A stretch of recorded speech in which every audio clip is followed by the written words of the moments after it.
নমস্কার বন্ধুরা, আজ আবার নতুন একটা ছবি আর নতুন একটা গল্প নিয়ে হাজির হয়ে গেছি। এই কাগজটার উপর ধীরে ধীরে ফুটে উঠবে একটা চরিত্র, কিন্তু শুধু একটা ছবি না, এর সাথে জড়িয়ে আছে একটা অদ্ভুত গল্প।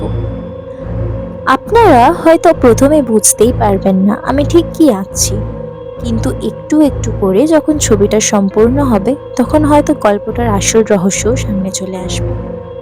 এই ভিডিওটা শেষ পর্যন্ত দেখুন আর চেষ্টা করুন আন্দাজ করতে আজ আমি ঠিক কাকে আঁকছি বা কি জিনিস আঁকছি, কারণ ছবিটা যত এগোবে গল্পটাও ঠিক ততটাই রহস্যময় হয়ে উঠবে।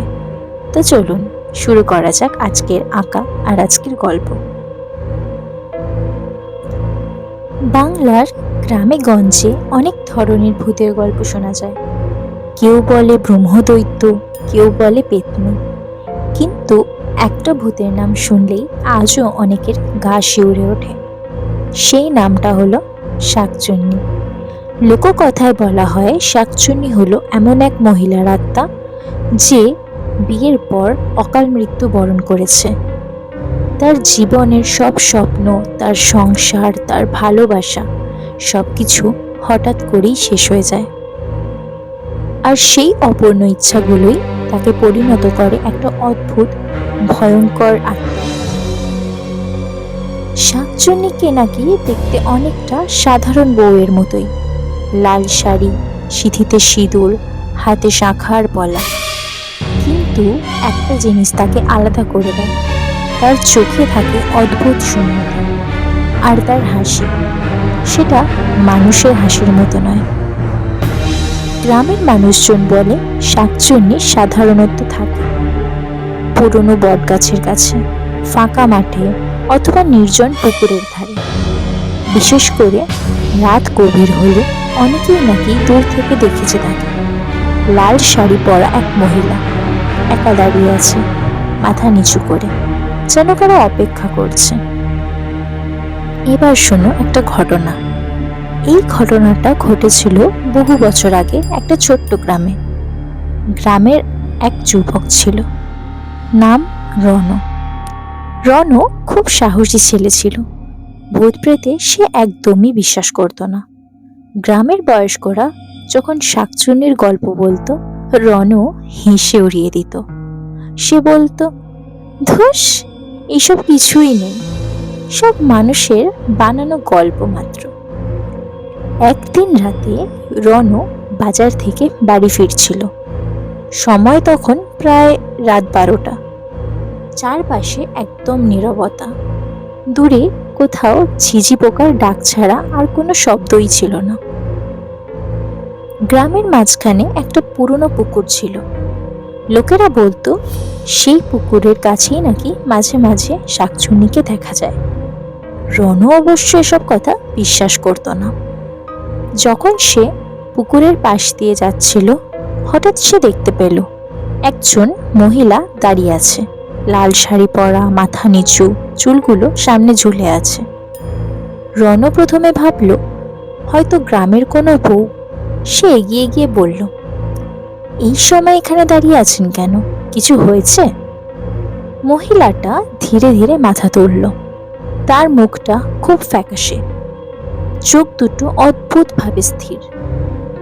মহিলাটা আস্তে করে বলল, আমাকে একটু বাড়ি পর্যন্ত পৌঁছে দেবে?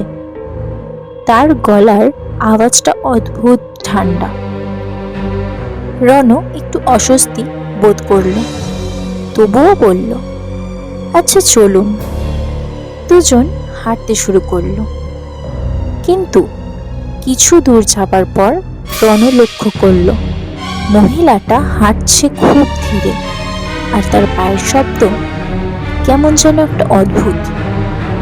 রণ কৌতূহল বশত নিচে তাকালো, আর তারপরই তার বুকের ভিতরটা ঠান্ডা হয়ে গেল। মহিলার পা দুটো স্বাভাবিক নয়, তার পা উল্টো দিকে ঘোরানো। রণ বুঝতে পারল সে যার সঙ্গে হাঁটছে সে মানুষ নয়, সে ঠিকই ধরেছেন, শাকচুন্নি। হঠাৎ চারপাশে ঠান্ডা বাতাস বইতে শুরু করলো। গাছের পাতা কাঁপতে লাগলো। রনও ভয় পিছিয়ে যেতে লাগলো। কিন্তু তখনই মহিলাটা ধীরে ধীরে মাথা তুলল আর এক অদ্ভুত হাসি হাসল। সে বলল, "হা হা হা হা হা, এত তাড়াহুড়ো কেন?" তার চোখ দুটো তখন অস্বাভাবিকভাবে জ্বলছে। রণ দৌড়ে পালাতে চেষ্টা করলো, কিন্তু মনে হচ্ছিল যেন তার পাই নড়ছে না। গ্রামের মানুষ বলে সেই রাতের পর থেকে নাকি রণ আর কখনো আগের মতো ছিল না। সে বেঁচে ফিরেছিল ঠিকই, কিন্তু তার মুখে সব সময় একটাই কথা থাকতো, লাল শাড়ি, সে আমার দিকে তাকিয়েছিল। আজও সেই গ্রামের মানুষরা রাত গভীর হলে ওই পুকুরের কাছে যায় না, কারণ অনেকেই নাকি দেখেছে তাকে।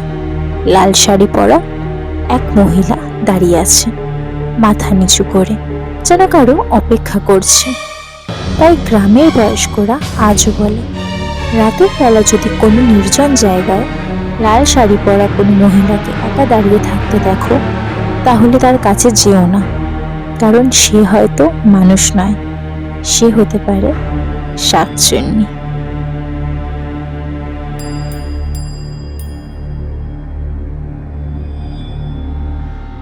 Do subscribe, like, comment, and share, and stay tuned for more spooky content. See you in the next.